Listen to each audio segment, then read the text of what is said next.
what makes this town alive and what destroys it. Across Texas, traces of once beating civilizations lie scattered. Small towns that used to buzz with mining, railroads, or oil fields, now abandoned by time. They are called ghost towns. Not because of horror stories, but because the life that once thrived there has vanished, leaving behind empty buildings, silent streets, and frozen memories. This is the story of Texas ghost towns, how they were born and how they disappeared.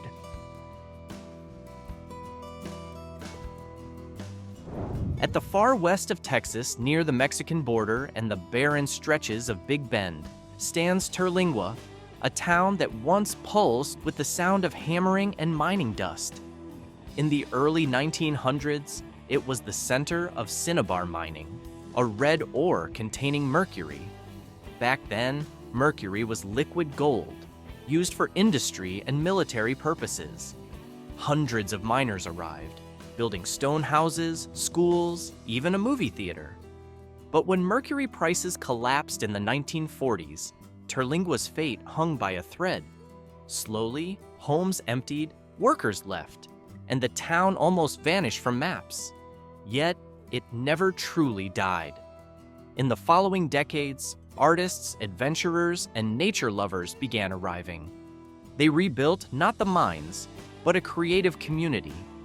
Today, Turlingua thrives as a unique tourist destination, offering artistic lodgings like Villa Turlingua, annual festivals, and the remains of the old town as a special attraction. A ghost town that found a new life.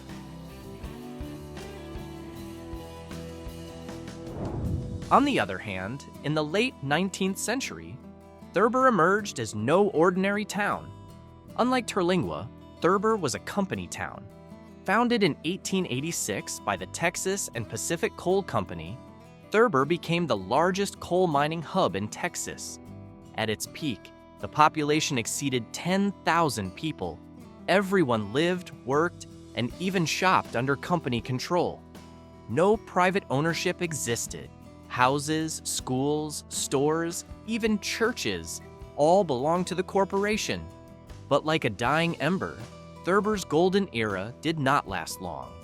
As coal gave way to oil in the 1920s, mines closed and the town slowly disappeared. Today, only a handful of buildings remain. Brick towers, remnants of company offices, and the miners' cemetery. Thurber stands as a reminder that towns built for industry can vanish as fast as they appeared.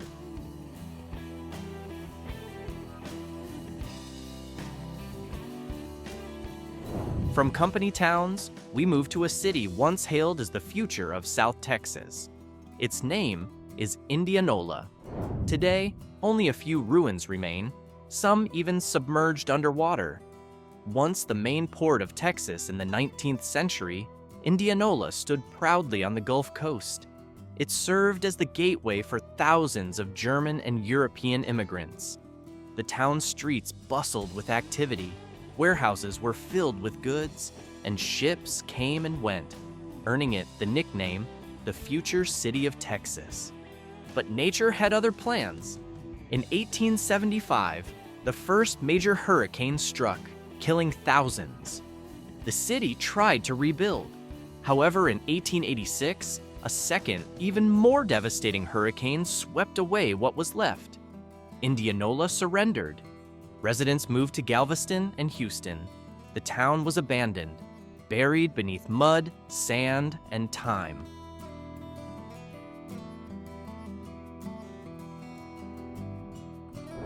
From the quiet shores of Indianola, we head west to the remote deserts of Texas. Here lies Shater, a forgotten silver mining town. Shater flourished in the late 1800s, filled with miners and their families. They built simple homes, stores, and a church that served as the heart of this small community's social and religious life. But Shater's fate changed drastically when silver prices plummeted and water began flooding the mines, forcing operations to shut down in 1942. With the closure, many residents left, seeking new lives elsewhere. Over time, Shater became a ghost town, quiet and forgotten. Some old buildings remain, including a historic church and houses. These now attract tourists and historians who come to walk the paths of its past and remember the silver mining boom that once gave life to this town in the vast Texas desert. From the dusty mines of Shater, we arrive at a town that once breathed life into the Texas border. Its name is Glen Rio. Glen Rio is a small town straddling the Texas-New Mexico border, once a vital stop along Route 66, the legendary highway connecting America's east and west. The town was filled with motels, restaurants, and gas stations serving travelers passing through. However, the construction of Interstate 40 in the mid-20th century diverted traffic away from Glen Rio.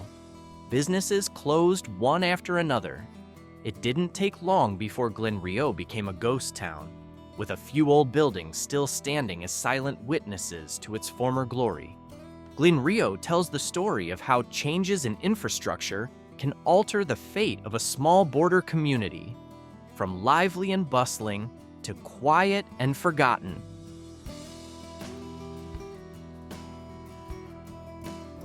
If Glen Rio was abandoned due to changing infrastructure, Lobo's story is a bit more tragic.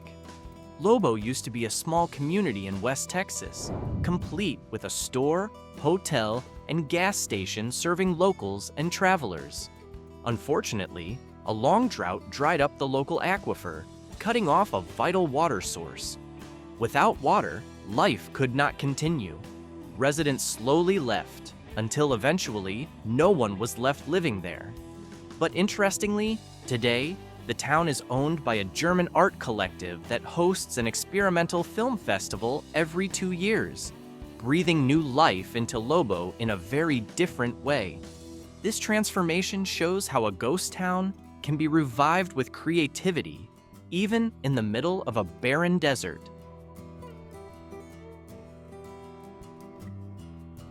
From Lobo's revival through art, we turn to Barstow, a town once hopeful for a flowing river, but instead drowned in disappointment. Today, Barstow is uninhabited. Some old buildings still stand, their walls cracked and weathered, surrounded by dry, silent land. But once, the town was a symbol of hope. In the 1890s, George E. Barstow built this community with a big dream: to turn the barren desert into fertile farmland through irrigation from the Pecos River. At first, everything seemed promising. Fields were planted, population grew, and the town flourished. However, the irrigation system failed. Water was insufficient, the land refused to cooperate, and farmers gradually gave up. Barstow's dream dried up along with its canals. The town never truly recovered, leaving only memories behind. Have you ever heard of Estacado? Founded in 1877 by a community of Quakers, it was one of the earliest settlements on the Llano Estacado, Texas's vast high plains. At one point, Estacado even served as the county seat of Crosby County. Life here was simple yet orderly, shaped by Quaker values, peace, hard work, and togetherness. But everything changed when the county seat moved to Crosbyton. Slowly, residents began to leave. Without its administrative role and facing a harsh environment, the town lost its heartbeat. Today, Estacado exists only as a name and silent traces of the past. Just a few structures remain: a quiet church, the remnants of an old school, and wide-open fields mostly inhabited by the wind rather than people.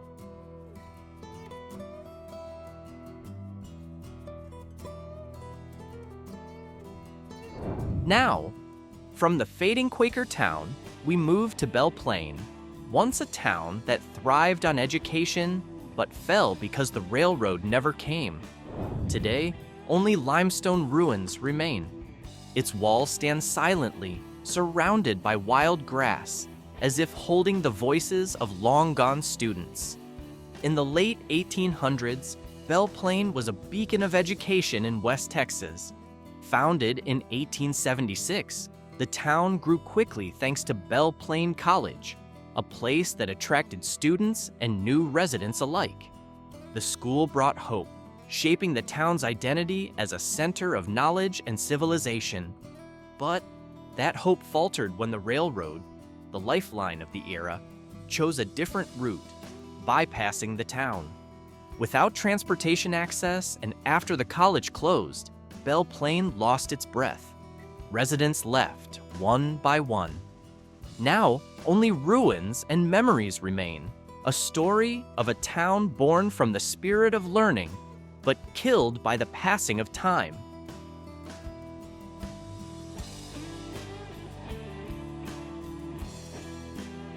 In the end, Texas holds many towns that once thrived but slowly faded, swallowed by time, weather, and human decisions.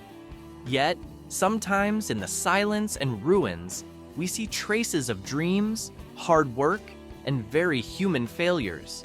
So, out of these 10 ghost towns, which one makes you most curious to visit? Or, are there other ghost towns in Texas you've heard about? Share your thoughts in the comments below.